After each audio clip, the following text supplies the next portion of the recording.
శ్రోతలందరికీ నా నమస్కారం. కథా ప్రయాణానికి స్వాగతం. నేను మీ అనసూయ. ఈ మంగళవారం నాటి మంచి కథతో మీ ముందుకొచ్చేసాను. కథ పేరు 'ఇంటికి దీపం'. కథా రచయిత్రి శ్రీమతి టీవీఎల్ గాయత్రి గారు. ఈ కథ ఈనాడు ఆదివారం అనుబంధ సంచికలో ప్రచురితమైంది. కథలోకి ప్రయాణం చేద్దాం. పూర్ణ కొడుకు సుశాంత్ పెళ్ళై వారం రోజులైంది.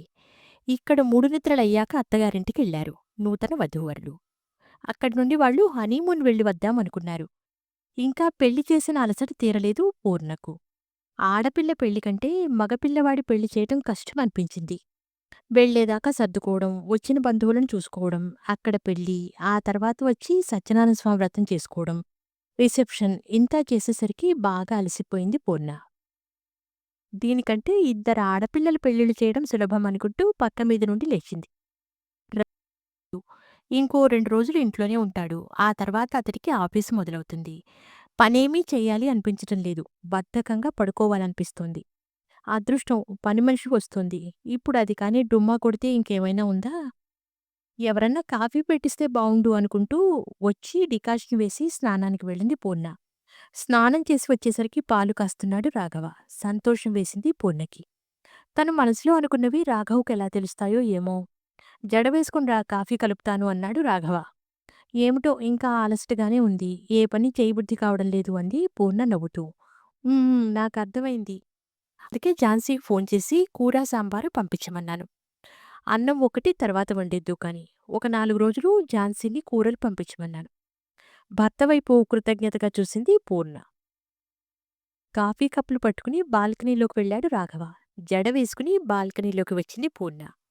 ఉదయం ఎంతో బావుంది. నీరెండ బాల్కనీలోని మొక్కల మీద పడుతోంది. ఆకులు మెరుస్తూ ఉన్నాయి. ఉదయాన్నే ఫ్రెష్‌గా కాఫీ తాగుతూ రాఘవ పక్కన కూర్చుంటే ఎంతో హాయిగా ఉంటుంది. ప్రతిరోజూ రాఘవకు ఆఫీస్‌కు వెళ్ళే హడావుడి, తనకు టిఫిను, వంట చేసే హడావుడి. ఎప్పుడో తప్ప ఇలా కూర్చోవడం కుదరదు. అందుకే సంవత్సరానికి 2 సార్లు ఎక్కడికో అక్కడికి తీర్థయాత్రలంటూ ప్లాన్ చేస్తాడు రాఘవ. ఆ ట్రిప్పులతో కాస్త శక్తి వస్తుంది ఇద్దరికీ. ప్రశాంతమైన వాతావరణంలో అతడు చేయి పట్టుకుని నడుస్తూ, ప్రకృతిని చూస్తూ, పక్షుల కూతలు వింటూ ఏం ఆలోచిస్తున్నావు? రాఘవ ప్రశ్న విని అతని వైపు చూసింది పూర్ణ. కొడుకు పెళ్ళయింది. అంతకు ముందు లేని పెద్దరికం కనిపిస్తోంది రాఘవలో. తల మీద తెల్ల వెంట్రుకలు కాస్త ఎక్కువయ్యాయి. చెంపల దగ్గర తెల్లగా. నవ్వింది పూర్ణ. మనం పెద్దవాళ్ళమయ్యాం కదా! రాఘవ కూడా నవ్వాడు. ఈ రోజు నుండి మనకు కొత్త జీవితం. సుశాంత్ పెళ్ళయింది. మనం మన జీవితం అంటూ గడిపాం. ఇప్పుడు పిల్లలతో మన జీవితం అంటూ గడపాలి. మన పెళ్లి గుర్తుందా? అప్పుడు కూడా ఇలాగే కూర్చున్నాం. నాకెంత జీతం వస్తుంది? ఎంత ఖర్చు పెట్టుకోవాలి? అమ్మా నాన్నని ఎలా చూసుకోవాలి? బాధ్యతలు, వచ్చే పోయే బంధువులు, సూటిపోటి మాటలు, అన్నదమ్ముల అలకలు, అక్కా చెల్లెళ్ళ సాధింపులు, ఇలా మనం ప్రయాణించి ప్రయాణించి పిల్లలను చదివించుకుని ఒకరికొకరు తోడుగా ఇక్కడి దాకా వచ్చాం. ఆగాడు రాఘవ. దేనికి ఉపోద్ఘాతం అనుకుంది పూర్ణ. కొనసాగించాడు రాఘవ. అప్పుడు నువ్వు కొత్త కోడలివి. మా అమ్మతో ఎలా సర్దుకుపోయేదానివో నాకు తెలుసు. ఇప్పుడు మనకు రెండో ప్రయాణం. పిల్లల్ని నొప్పించకుండా బాధ్యతగా ప్రవర్తించాల్సిన సమయం. నువ్వు ఆ రోజు కొత్త కోడలిగా వచ్చినట్లే ఈ రోజు కోడలి ప్రియ మన ఇంటికి వచ్చింది. ఆ చిన్నపిల్లను జాగ్రత్తగా చూసుకుందాం. రాఘవ తనని తక్కువ చేస్తున్నాడు అనిపించింది పూటకు. నా మీద నమ్మకం లేదా? చాచా అదేమీ లేదు. నువ్వెప్పుడూ హుందాగా ప్రవర్తిస్తావు. అయినా కూడా మనం కాస్త ప్రిపేర్ అయితే బావుంటుంది కదా! మౌనంగా ఉంది పూర్ణ. ఆమెకు రాఘవతో పెళ్ళైన కొత్తల్లో రోజులు గుర్తొస్తున్నాయి. తనకప్పట్లో వంట చేయటం అస్సలు వచ్చేది కాదు. అత్తగారు రుసరుసలాడేది. కొంత సాధింపు తత్వం ఉన్న మనిషి ఆవిడ. ఆవిడని ఏమీ అనలేక భయం భయంగా చేస్తూ ఉండేది. అయినా అత్తగారు ఏదో ఒక వంక పెడుతూనే ఉండేది. డబ్బులకు కొంచెం కటకటగానే ఉండేది. ఇద్దరు చంటి పిల్లల్ని స్కూలుకు పంపి సెల్ఫ్ ఎంప్లాయ్‌మెంట్ లాగా చిన్నపిల్లల డ్రెస్సులు కుట్టి బట్టల షాపులకి అమ్మేది. ఏదో వేడినీళ్లకు చన్నీళ్లలాగా సంపాదించేది. ఆ తర్వాత మెల్లగా ఇద్దరు అమ్మాయిల్ని పెట్టుకుని పని చేయించుకునే స్థితికి వచ్చింది. పిల్లలు కాలేజీకి వచ్చేసరికి కాస్త పెద్దది ఇండిపెండెంట్ హౌస్ కట్టుకున్నారు. ఇంట్లోనే ముందువైపు ఒక పోర్షను వర్క్షాప్ లాగా చేశాడు రాఘవ.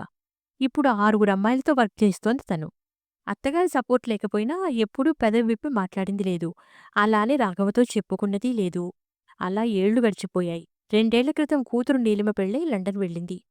ఇప్పుడు కూడా సెలవు లేదంటూ సత్యనారాయణ వ్రతం అవ్వగానే వెళ్ళిపోయారు కూతురు, అల్లుడు.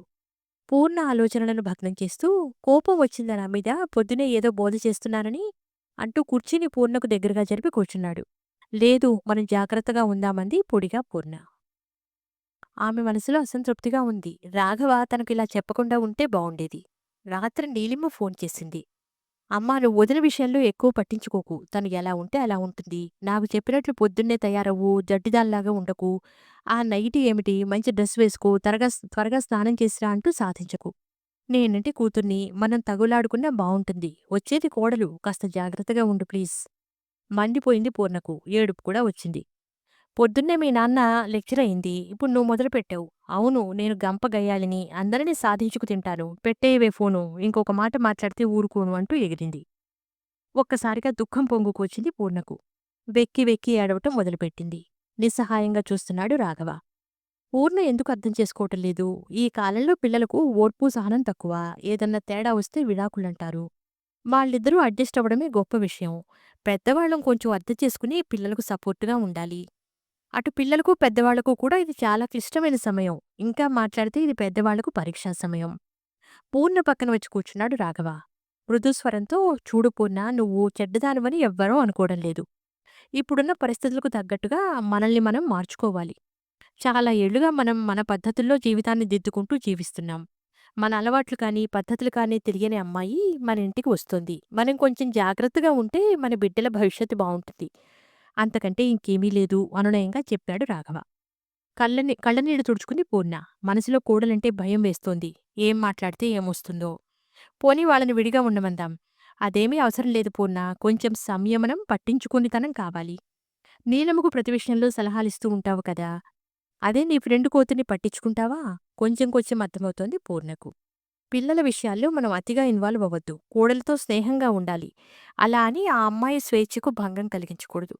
రాఘవ కళ్ళలోకి చూసింది పూర్ణ. అతడి కళ్ళల్లో ప్రేమ తొణికిసలాడుతుంది. సరే, మీరు కొన్ని రోజులు ఆఫీస్‌కి సెలవు పెడతారా? నాకు కొంచెం బావుంటుంది అంది పూర్ణ ప్రాధేయపడుతున్నట్టుగా. చూస్తాను, కానీ నువ్వే మేనేజ్ చేసుకోగలవు. నువ్వు సమర్థంగా ఎన్ని పనులు చేయలేదు. ఇది నీకు చాలా సులభం. జస్ట్ నీలిమ, నేను నీకు గుర్తు చేస్తున్నామంతే.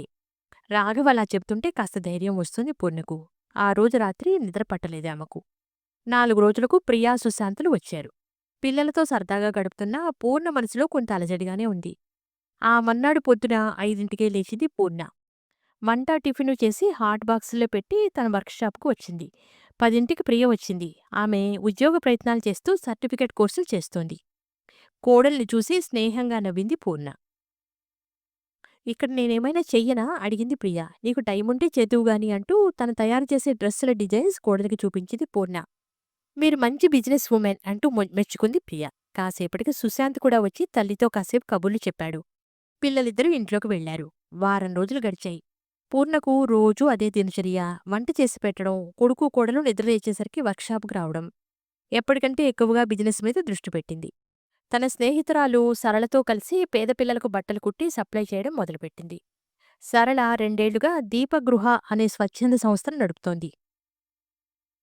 కూలీ నాలీ చేసుకునే మహిళలు వాళ్ళ పిల్లల్ని దీపగృహలో వదిలి పనికి వెళ్తూ ఉంటారు. సరళ ఆయాలను పెట్టి ఆ పిల్లల బాగోగులు చూస్తూ ఉంటుంది. సరళ సిటీలో ఉండే 10, 12 స్కూళ్లకు వెళ్లి మాట్లాడి స్టూడెంట్స్‌కి పనికిరాని యూనిఫామ్‌లను తీసుకుని వచ్చి వాటితో దీపగృహంలోని పిల్లలకు డ్రెస్సులు తయారు చేయించి ఉచితంగా పంచుతోంది. సరళ తెచ్చిపెట్టిన పాత యూనిఫామ్‌లను దీపగృహంలోని పిల్లలకు సైజులకు తగ్గట్టుగా కుట్టి పంపించడమే కాకుండా బస్తీలో ఉండే పేద పిల్లలకు కూడా కుట్టి ఇస్తోంది పూర్ణ. దీనికోసం ప్రత్యేకంగా 2 అమ్మాయిల్ని పెట్టుకుంది. ఇక శని, ఆదివారాలు బస్తీలోని పేద పిల్లలకు ట్యూషన్లు చెప్పే సంస్థలో చేరి పాఠాలు చెప్పి వస్తుంది. ఇలా తనను తాను బిజీగా ఉంచుకుంటూ గడుపుతోంది పూర్ణ. కేవలం వంట చేయడానికి, కాసేపు విశ్రాంతి తీసుకోవడానికి మాత్రమే ఇంటి లోపలికి వస్తోంది. ప్రియ తన చదువులో తాను ఉంటోంది. పిల్లలు ఎక్కడికి వెళ్తున్నారు, ఏమి తింటున్నారు అనే ఆలోచన కూడా మనసులోకి రానంతగా పనిలో పడిపోయింది పూర్ణ. భార్యలోని మార్పును గమనించాడు రాఘవ. పూర్ణ ఇంతకు ముందులాగా తన వెంటా వెనుక తిరగటం లేదు. తనతో కలిసి కబుర్లు చెప్తూ గడపటం లేదు. అలసిపోయి వస్తోంది. ఇంట్లో మనుషులు ఉన్నారని మర్చిపోయినట్లుగా ఉంది అనుకున్నాడు. ఒకరోజు రాత్రి పూర్ణను కదిలించాడు రాఘవ. ఆ మురికివాడల్లోకి వెళ్ళి పాఠాలు చెప్పడమెందుకు? అక్కడ పందులు, కుక్కలు తిరుగుతూ ఉంటాయి. ఆ శిథిలమైన స్కూల్లో కూర్చుని బీదాబిక్కిని ఉద్ధరించడం అవసరమా? పైగా చిన్న వయసు కూడా కాదు. నీ ఆరోగ్యం చూసుకో పూర్ణ. అక్కడ దోమలకు ఏ డెంగ్యూనో పట్టుకుంటే తట్టుకోలేవు. బదులు చెప్పలేదు పూర్ణ. దాదాపు 4 నెలలు గడిచిపోయాయి. ఒంటరితనం పీడిస్తోంది రాఘవను. ఆ శుక్రవారం రాత్రి ప్రియా, సుశాంతులు సరదాగా టూరుకు వెళ్లారు.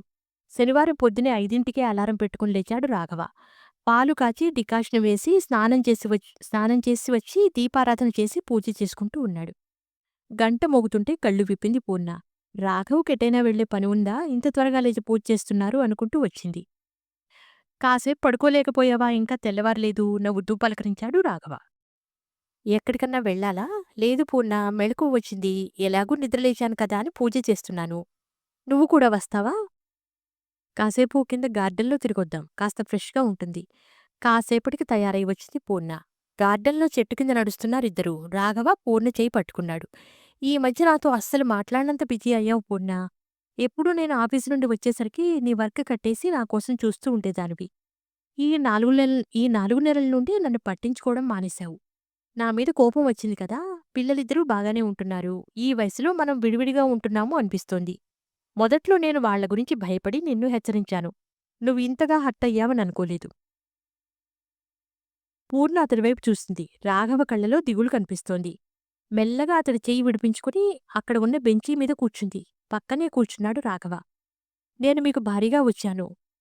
కోడలిగా, పిల్లలకు తల్లిగా నా బాధ్యతలు బాగానే నెరవేర్చాననుకుంటున్నాను. అత్తగారికి భయపడుతూ డబ్బులు సరిపోతాయో లేదోనని దిగులు పడుతూ పిల్లల పెంపకం, వాళ్ళు ఏ దురలవాట్లు చేసుకోకుండా చదువుల్లో బాగా రాణించటానికి శ్రమపడటం, పిల్లలకు మంచి సంబంధాలు చూసి చేయటం, ఇలా ప్రతి స్టేజీలోనూ నాకు టెన్షన్.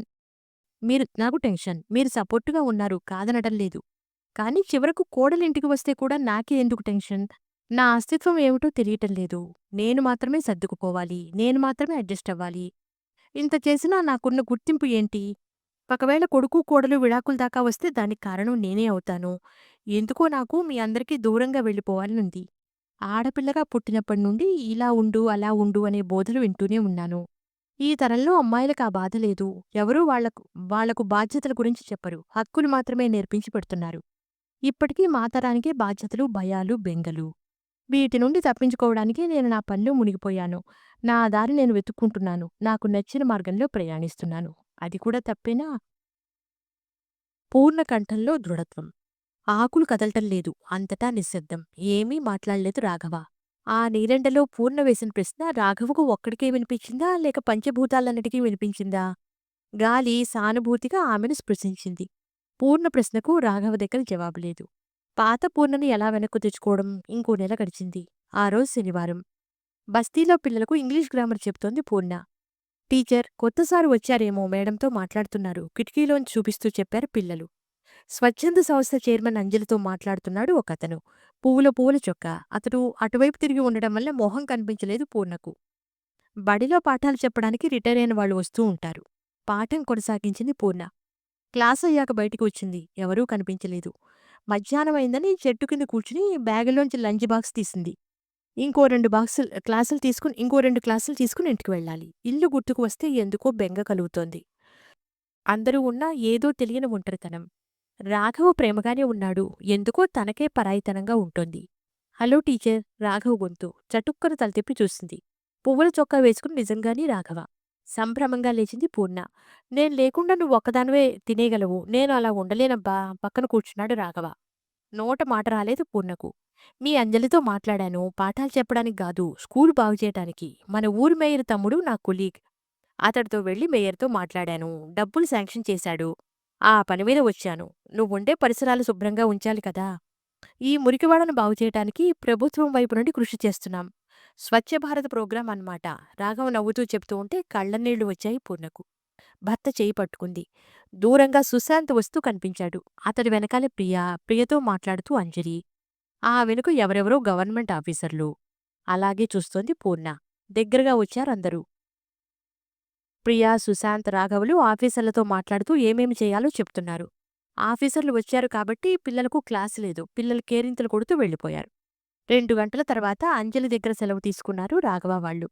కారెక్కుతుంటే ఈ పువ్వుల షర్టేమిటి? బయటకు వచ్చేటప్పుడు కొంచెం డీసెంట్ డ్రెస్ వేసుకోవాలి కదా! కోపంగా అంది పూర్ణ. నవ్వాడు రాఘవ. ఎప్పుడు ఏ చొక్కా వేసుకోవాలో నువ్వు చెప్పంది నాకెలా తెలుస్తుంది? రాఘవ నవ్వుతూ ఉంటే కోపం నసాలానికి అంటుతోంది. కొడుకు వైపు తిరిగింది పూర్ణ. నువ్వేమిట్రా చింపాంజీలాగా ఆ జుట్టు, గడ్డము అలా షార్ట్స్ తోటే వచ్చేశావు? వాళ్ళందరూ ఏమనుకుంటారు? ఈ మధ్య నువ్వు మమ్మల్ని పట్టించుకుంటున్నావా అమ్మా? అసలు నువ్వు మాతో మాట్లాడి ఎంతకాలమైందో తెలుసా? నివ్వెరపోయింది పూర్ణ. తల్లి భుజం చుట్టూ చెయ్యి వేశాడు సుశాంత్. "నువ్వు పరాయిదానిలాగా ఉంటే ఎంతో బాధగా ఉంటుందమ్మా. నువ్వు మమ్మల్ని దిద్దుతూ ఉండాలి. మా విషయాలు పట్టించుకోవాలి. మంచి చెడు చెబుతూ ఉండాలి. నువ్వు మమ్మల్ని వదిలేస్తావా చెప్పు?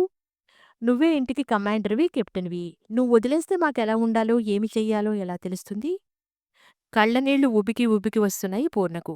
"పదండత్తయ్య, ఈరోజు నేను వంట చేస్తాను. ఎలా చెయ్యాలో చెప్పండి, నేర్చుకుంటాను." ప్రియ అనునయంగా చెప్తూ ఉంటే కళ్ళనీళ్లు తుడుచుకుని కారెక్కింది పూర్ణ. వెనక సీట్లో రాఘవ్ భుజం మీద తలవాల్చి కూర్చుంది. ఇప్పుడామె మనసు తేటగా ఉంది. అందులో కుటుంబ సభ్యుల మీద ప్రేమానురాగాలు పొంగిపొరలుతున్నాయి. ఇంటికి దీపం ఇల్లాలు. ఆ దీపం మసకబారితే ఇల్లు చీకటైపోతుందని పూర్ణ కుటుంబ సభ్యులు తెలుసుకున్నారు. కారు కదిలింది. విన్నారుగా ఈ ఇంటికి దీపం అని టీవీఎల్ గాయత్రి గారి మంచి కథను. వచ్చే వారం ఇటువంటిది మరో మంచి కథతో మీ ముందుంటాను. అంతవరకు సెలవు. నమస్కారం. ఉంటాను.